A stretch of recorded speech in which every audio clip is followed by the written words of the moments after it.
Dear human being, beloved soul, I welcome you to my podcast series, Conversations with the Universe. After a near-death experience, my perception of our human existence changed profoundly. I became more sensitive, with all our known senses. I feel more intensely, see people with different eyes, and often take a different perspective on life and our challenges. In my books, I share these altered perspectives and all the knowledge that has flowed through me since my near death and thus record it. For all those who are searching for something more, for the meaning of our existence here on Mother Earth. And it is now a great pleasure for me to share this knowledge with you in this way as a supplement to my books. This season I am dedicating myself to my very first work, the basics of being. I wish you many wonderful insights on your path. Thank you. Love. All spiritual has an effect on matter, and all matter on the spiritual. Subtle forms have an effect on coarse forms, and these in turn on the subtle forms.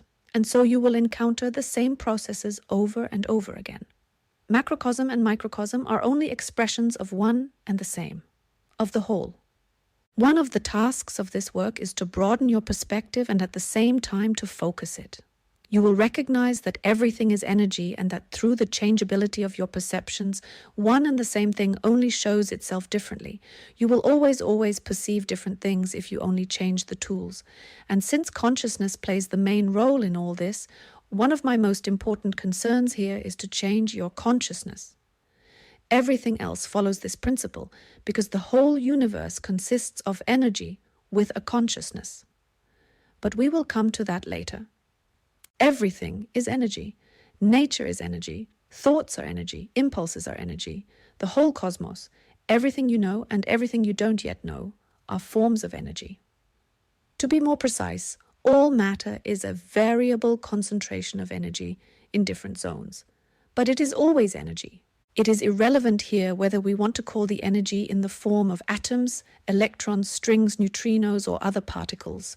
It is only and alone a matter of our stating here at the beginning that energy is the basis of all being and that it is only the forms of expression that change under different components, which we want to look at here in more detail. In principle, the one of being therefore exclusively records energy laws. And in addition, everything that is connected with them arises from them, and how that which arises can change. Since the designation of the energy particles will always change with the tools of the respective science and with the consciousness of the scientists, I would like to give these indefinite forms a designation that should leave any evaluation, also in the future, open. I call them energy units. Everything we know and will yet explore consists of energy units. Therefore, in the final analysis, there is no such thing as real solid matter, only condensed energy. And in the spaces between the dense energy, the less dense energy. Furthermore, the energy units are not rigid concepts in themselves, but are in motion.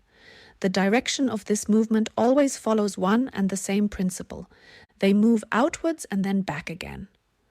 If we assume the unlikely case that the cosmos consists only of rigid energy, no matter could arise, since only the kinetic energy of the energy is the decisive impulse for the formation of matter.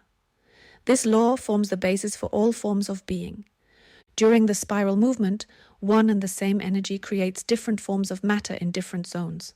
The further away the energy units move from the center, the slower they become and the more solid and dense their energy becomes. On the way back, it is exactly the opposite. So such a spiral consists of different areas of energy zones. Perhaps it will help you to visualize this, like a sea within the sea, like a part that differs slightly in its water quality from another part, but still remains part of the sea. In the cosmos, this distinction is based on frequency differences between the energetic levels, with the scale of frequency ranges ranging from 0 to infinity. But I will go into these frequency ranges in more detail later in the chapter, The Energy Worlds.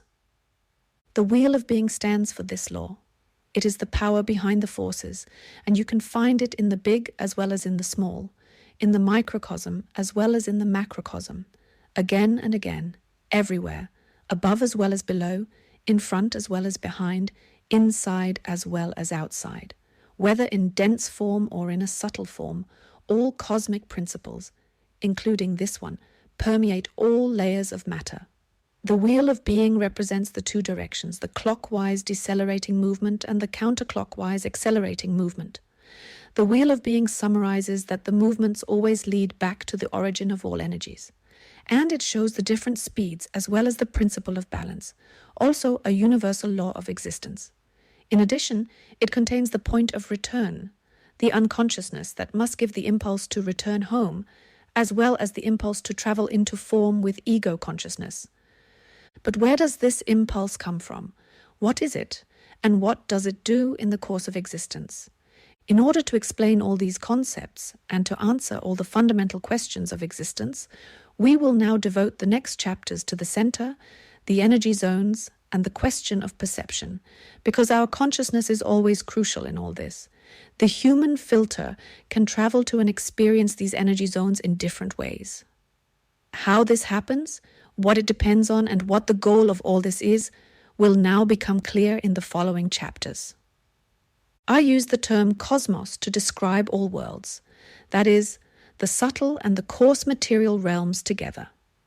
In the following, I will also touch on concepts such as source or soul. These are based on the basic laws of existence, which I will discuss in more detail in the next chapter. At this point, it is only important to know that the source represents the center of the spiral, and everything else is built on this movement of the spiral. Thank you for listening. Carpe vitam.